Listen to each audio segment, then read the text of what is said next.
Alrighty, potentially historic snowstorm coming our way. We will have some blizzard conditions with this as well.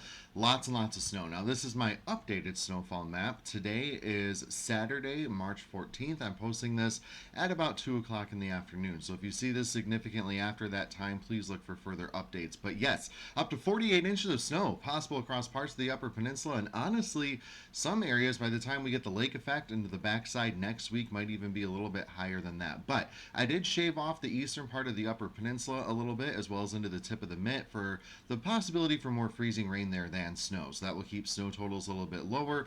Downstate, please listen carefully. Some of this arrives Saturday night into Sunday morning. It warms up Sunday, melts it all off. Okay?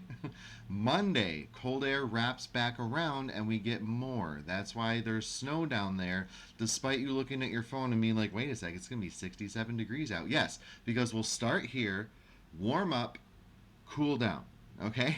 Okay. Now here's my ice forecast, and I'm unfortunately not looking too forward to this like anyone else is up there, but up to half of an inch of ice accumulation can be possible. Now that can be a little bit of a problem because when you talk about power lines and tree branches, you get what we call radial ice forming. So it's not just on one side, right? It coats the whole thing. So some areas could have a lot of weight on those tree branches, on the power lines. I do think we'll have outages. I do think we'll have tree damage, but still not looking as bad as last year when some areas got 1.5 inches of ice. So will this be significant? Yes. Will it be catastrophic? Most likely not. But still, some power outages might be a day or two in length.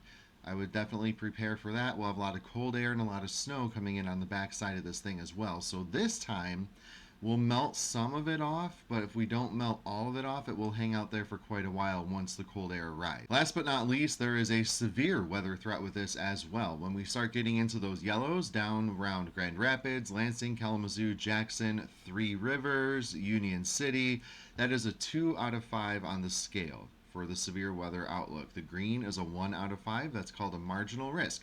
We can also break it down into a little bit of a couple different categories here just to show you exactly what I'm expecting. And we do have the possibility for an isolated tornado. Unfortunately, you can see that we are in the green, which is a 2%, but that hatched area is something new this year that's indicating intensity. Now, there's a small chance, but a chance, that some of those possible tornadoes could be EF2 in strength. Now, a majority of them, if they form, have better chances of being less than that, but there is enough of a chance that it's worth conveying that some of those might be a little bit on the stronger side. Timing-wise, we're looking at Sunday night through early Monday morning, so it will be an overnight event. Another thing I can break down here and show you is really the main severe weather concern, which is going to be strong damaging winds. Now, these strong damaging winds have really good chances of forming down to the south where we do get up into those 60-degree temperatures because we'll have thunderstorms forming, cold air moving around, cold air coming in on the backside, and that cold air can rush out of the storm and cause those straight line wind gusts.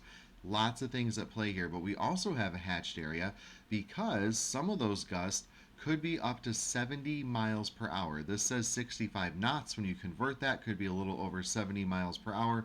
So really the bottom half of the lower peninsula has the possibility for wind gusts to be in excess of 70 miles per hour. Now, also worth noting is when wind gusts do get over that 70 mile per hour threshold and damage is considered considerable, they will sometimes trigger the tornado sirens for that as well, because that would be the strength of an EF0 tornado in some cases. So lots to keep track of here, especially severe weather-wise, especially for areas that have already been impacted as we go throughout Sunday night into early Monday morning. Now, this is the timing of the whole system here. So we're actually starting at 2 o'clock in the morning for your Sunday. So this is arriving overnight Saturday night into early Sunday.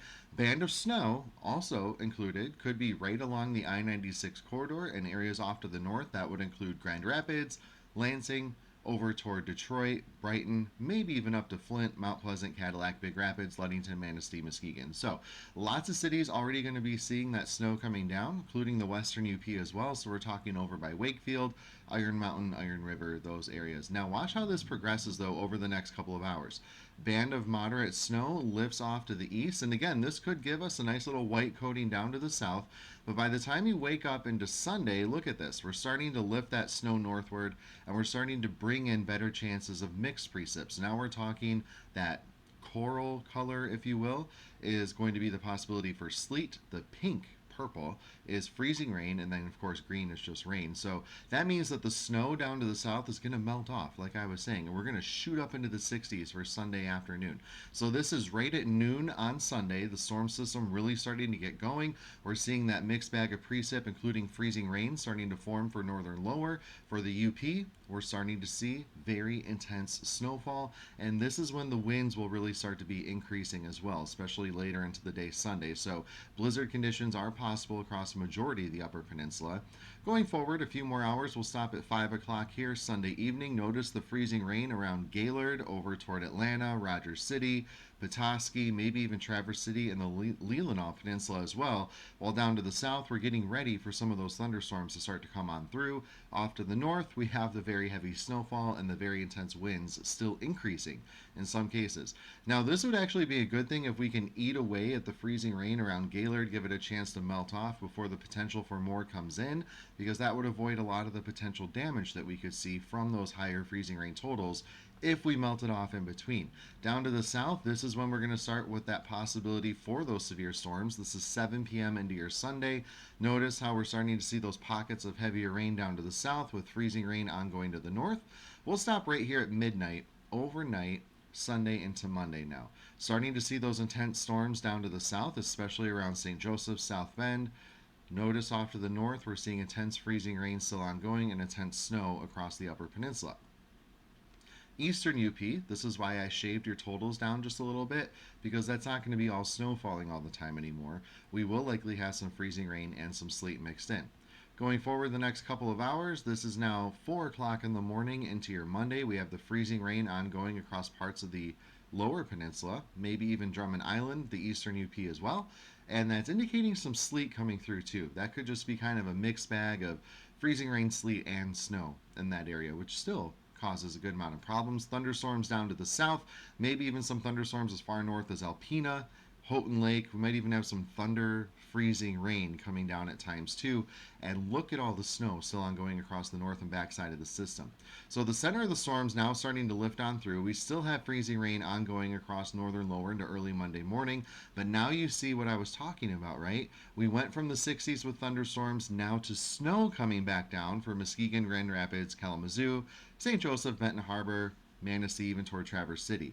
So that's where the snow forecast graphic that I issued, you get that wraparound snow on the backside for the lower peninsula.